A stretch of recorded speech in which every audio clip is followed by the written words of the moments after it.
J'ai vu Super Mario Galaxy et je crois qu'il va falloir qu'on en parle ensemble et surtout de la définition même que Super Mario Galaxy va donner au fanservice. C'est un film qui divise déjà, les retours critiques ne sont absolument pas bons. Ça va exploser le box-office, ça vient déjà de faire 100 millions de dollars de recettes aux États-Unis en seulement un jour d'exploitation. Donc au bout de son premier week-end, ça va être une ouverture à mon avis pharaonique dans la droite lignée du précédent Mario Galaxy. Et les critiques ne sont pas bonnes. Il y en a qui tendent à dire c'est un film pour enfants, c'est rempli de fanservice, c'est tout ce qu'on veut voir. Et ben on va s'interroger sur est-ce qu'il y a du fanservice dans Mario Galaxy? Je vais vous donner ma réponse. Non.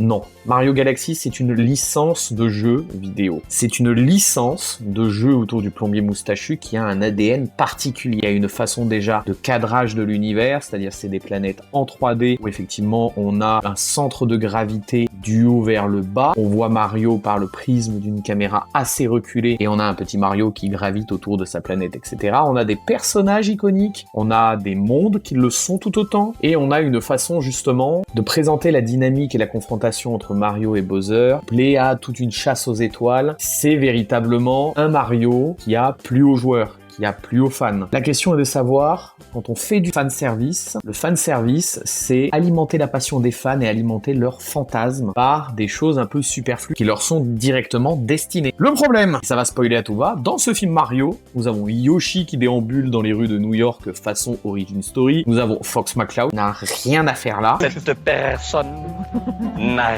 rien à voir. On a un segment avec le bébé Mario, le bébé Luigi dans le monde des dinosaures, n'a rien à faire là non plus. Une scène de casino, de l'humour absolument poussif. Yoshi qui va avaler des personnages et qui va en faire des œufs. C'est censé être du fanservice pour montrer à quel point on va niveler le fanservice et le niveau de plaisir pour les fans vers le bas. Mario et Luigi qui vont se trouver en mer du royaume champignon en l'absence de Peach et qui vont réaliser des tâches de la vie de tous les jours. Ce n'est absolument pas ce que l'on veut voir. Ce sont des scènes parasites à cause du studio Illumination Entertainment.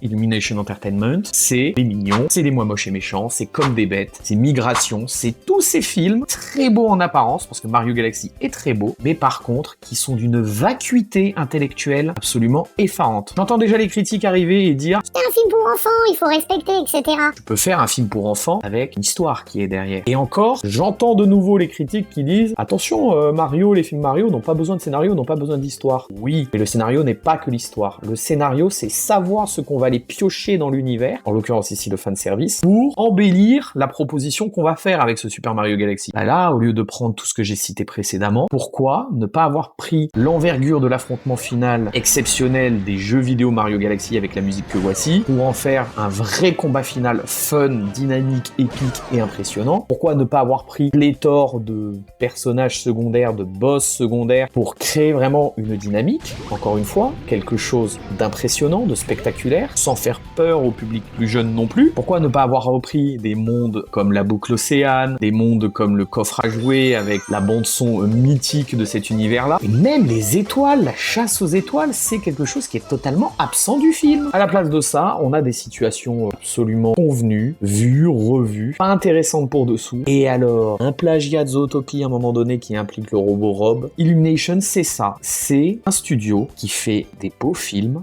qui a une très belle technique, mais qui par contre n'arrive pas à traiter ce qu'on attend d'eux au niveau d'une histoire. Ça fait de l'humour convenu, bas de plafond, qui s'adresse vraiment aux 3 à 6 ans, personne d'un âge plus haut. Et là, il faut se poser les bonnes questions. Il faut se dire, est-ce que Nintendo ne s'est pas trompé en s'associant avec ce studio-là, par exemple? Enfin bref, c'est une gigantesque catastrophe. On justifie cela par une absence d'histoire et du fanservice, ici injustifiable, parce qu'il n'y a rien de Mario Galaxy dans ce film, hormis les 3 premières minutes. Les 3 premières minutes, Harmony va lire une petite histoire au Luma, chose que l'on retrouve dans l'ADN du premier Mario Galaxy, et l'arrivée du robot tripode de Bowser Jr., pareil dans le premier Mario Galaxy, c'est tout. Après, c'est un déluge d'histoire sans queue ni tête, absolument pas drôle, et ça en fait 1h40 de film absolument infâme, mais ça va cartonner au box-office, donc forcément il y aura des suites. Parlons ensuite d'un bien meilleur film, parlons de The Drama, avec Zendaya et Robert Pattinson, l'histoire d'un mariage raté parce qu'une révélation sur la mariée, donc Emma, jouée par Zendaya, va exploser au grand jour, et ça va créer un mariage qui va partir totalement en cacahuète. Ce film de Christopher Borgli est à voir, parce que ce soit dans le scénario, que ce soit dans la gestion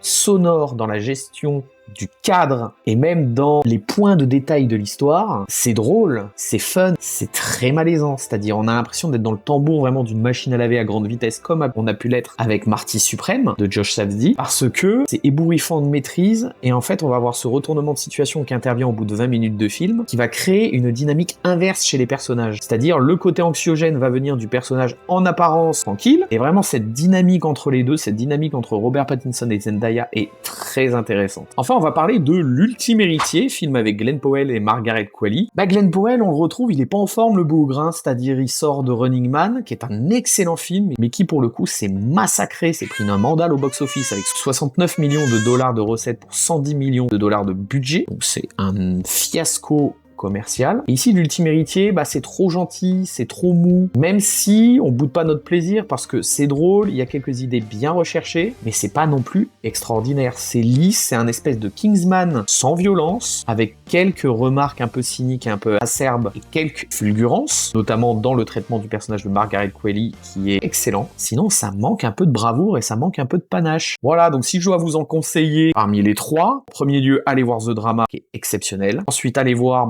L'Ultime Héritier qui est plutôt bien si vous voulez un moment sans prise de tête, mais évitez Super Mario Galaxy le film, qui est un enfer absolu. Du côté de quelques news ciné, le réveil de la momie arrive dans 2 semaines. Et attention parce que on a vraiment un film extrêmement violent qui arrive, puisqu'il est R-rated aux États-Unis, et en France ça vient de tomber. Le film a une interdiction au moins de 16 ans avec avertissement. C'est-à-dire, on va pas être sur un film d'aventure, on va pas être sur un thriller psychologique, on va être vraiment sur un vrai film de body horror, façon Evil Dead Rise, mais en même temps c'est Lee Cronin. Lee Cronin est déjà réalisateur d'Evil Dead Rise. Allez-y, si vous en avez le courage, mais sachez que ça va être un film d'horreur, cathartique, très violent, et surtout très gore visuellement, donc il va falloir s'accrocher. Sinon, à part le carton de Mario Galaxy, qui va exploser le box-office américain en seulement 3 jours, pas spécialement d'autres infos du moment. Si on se tourne du côté d'Avengers Doomsday, pareil, Avengers Doomsday, c'est le calme plat après la salve de 4 trailers qu'il y a eu au mois de janvier. On adoucit un petit peu l'attente. Certains parlent d'une arrivée du trailer à l'occasion des préséances de Spider-Man Brand New Day le 29 juillet prochain. D'autres parlent d'une arrivée lors du Comic-Con au mois de juin. C'est très fouillis, mais à mon avis, connaissant la dynamique marketing des studios Disney en ce moment, on rappelle, il y a eu les premières arrivées des bandes annonces d'Avengers Doomsday pour Avatar de Feu et de Cendre. On suppose que le mystère sera bien entretenu et que le film commencera à se dévoiler dès ce mois de juillet.